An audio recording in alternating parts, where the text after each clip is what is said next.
Pour parler du secteur agricole, je crois qu'il ne faut pas oublier que c'est un des premiers employeurs presque dans le monde. Alors dans le monde, ça représente à peu près 40% de la population active. C'est clair qu'il y a énormément de disparités. En Suisse, on est moins de 4%. Dans d'autres pays, il y aura 90%. Le secteur agricole, c'est aussi le producteur, le principal fournisseur de nourriture. Ça semble idiot, mais il faut le rappeler, c'est en zone rurale et on verra que ça a certaines conséquences. Et puis, c'est aussi un secteur où on doit s'occuper de maintenir les ressources naturelles comme le sol, et en Suisse aussi, en Europe, le paysage. Et ça permet aussi de maintenir une certaine vie dans ces zones. Alors, j'ai dit qu'ils sont en zone rurale et quand on regarde les niveaux de vie, c'est aussi dans les zones rurales qu'il y a le plus de pauvres. Et 75% des pauvres dans le monde sont dans les zones rurales. Donc, ça veut dire que les producteurs sont parmi les plus pauvres. Et ça, vous voyez que c'est dans la plupart des continents, ce sont les plus pauvres. Ensuite, les exploitations agricoles sont toujours dans les zones rurales et il y a pas mal d'infrastructures où ils ont moins accès. Alors, par exemple, ici, je vous ai mis l'accès à l'électricité. Alors, dans le monde, en moyenne, 40% 20% de la population n'a pas accès à l'électricité. Et ce que j'aimerais dire là, vous voyez, il y a une grande différence. Vous avez en noir les zones rurales, l'accès à l'électricité en pourcentage de la population, et en gris, les zones urbaines. Donc, on voit de grandes différences, aussi selon les pays. Et j'aimerais juste faire une petite remarque. Vous avez des pays, bon là, ça s'est déplacé, où vous avez 100%, par exemple, les anciens pays de la Fédération de Russie, où, en théorie, vous avez l'électricité, mais au miracle, ça ne marche pas. Donc, avoir accès n'est pas toujours suffisant. Et puis aussi, une chose qui est importante et qu'on a tendance à oublier, c'est que 40% de la population utilise l'énergie de biomasse pour cuire, pour la lumière, parfois pour se chauffer, etc. Donc, c'est important de se rendre compte de ces difficultés, de ces contraintes.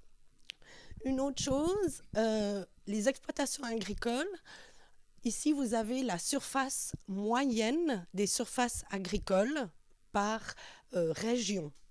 Et vous voyez qu'en règle générale, qu'en moyenne, c'est relativement, ça a de grandes variations entre 10 hectares en Amérique centrale, 1 hectare en Asie de l'Est, mais 111 hectares en Amérique du Sud, par exemple.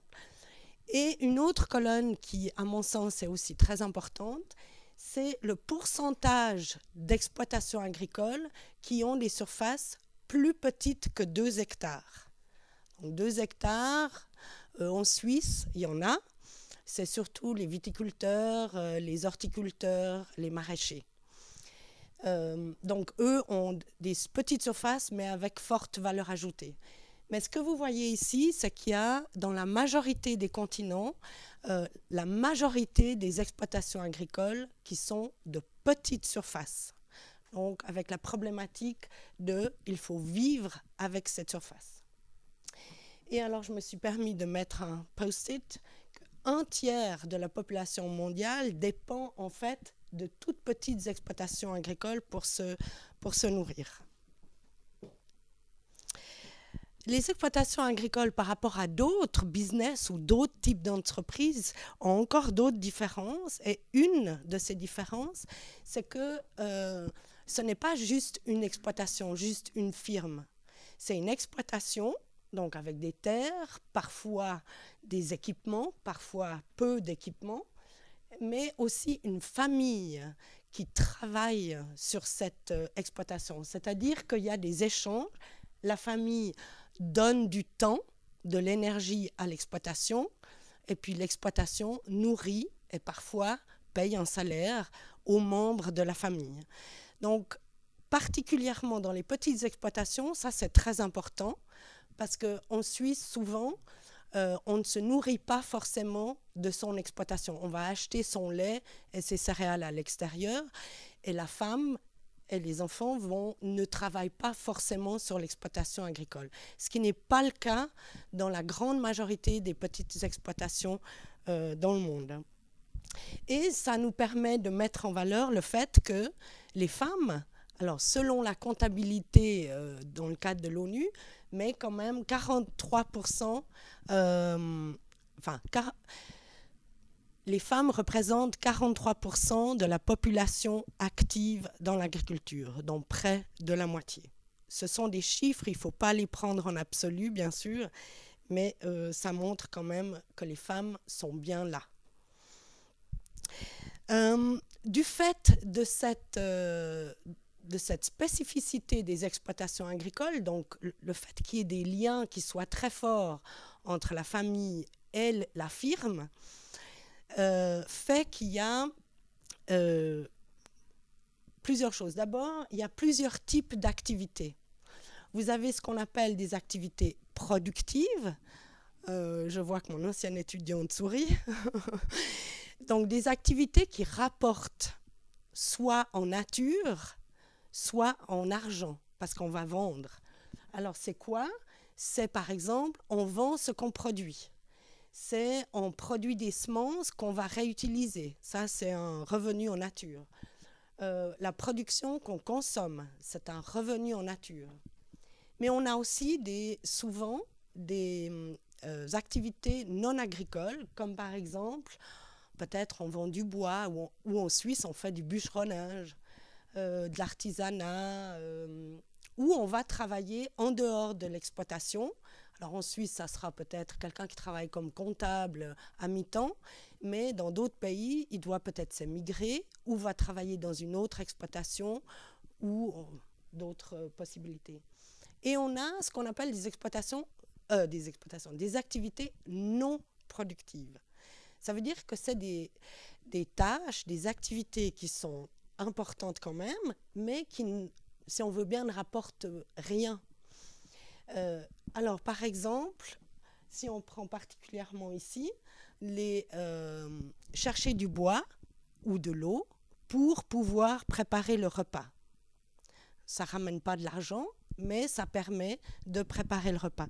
Préparer le repas, c'est une activité qui est très importante dans les petites exploitations parce qu'il faut nourrir la main-d'œuvre qui va travailler sur l'exploitation. Ça prend du temps, particulièrement si on n'a pas accès à l'énergie. Les événements sociaux sont importants dans la vie de tout le monde. Le repos, c'est aussi important.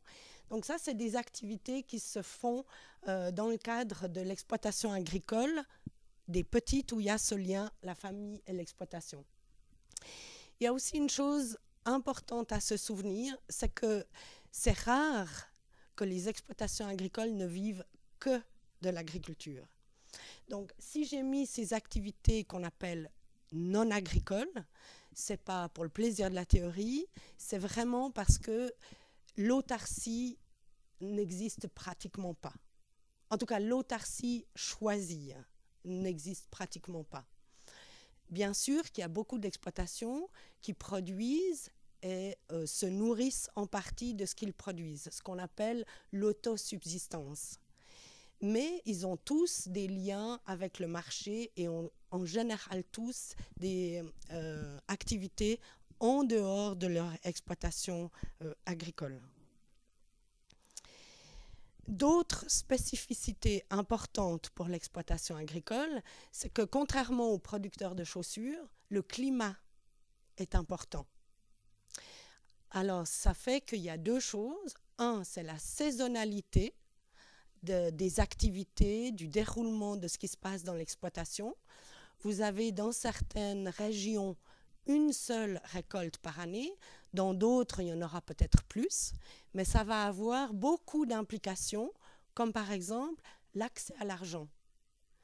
Si vous avez une seule fois dans l'année des récoltes, ça veut dire qu'une seule fois dans l'année, vous pouvez vendre des choses.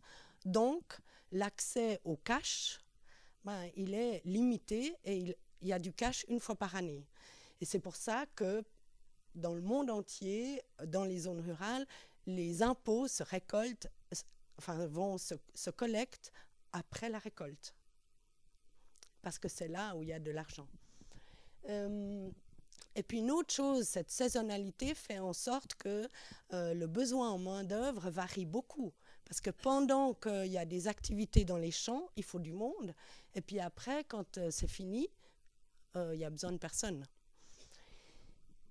Alors, une chose aussi, c'est que comme toute entreprise, il y a des risques. Les prix sur les marchés, c'est un risque. Le prix peut monter, le prix peut descendre. Donc ça, on a tous ce risque-là. Par contre, du fait du climat, c'est un risque que le producteur de chaussures n'a pas. Par contre, le paysan, oui. Si vous avez eu beaucoup trop de pluie ou pas assez de pluie ou des températures trop basses, trop hautes, vous aurez moins de production, donc vous aurez aussi moins d'argent à la fin de l'année. Et une chose qu'on a tendance à oublier, c'est que dans les pays, particulièrement dans les pays pauvres, c'est rare qu'on choisisse de devenir agriculteur.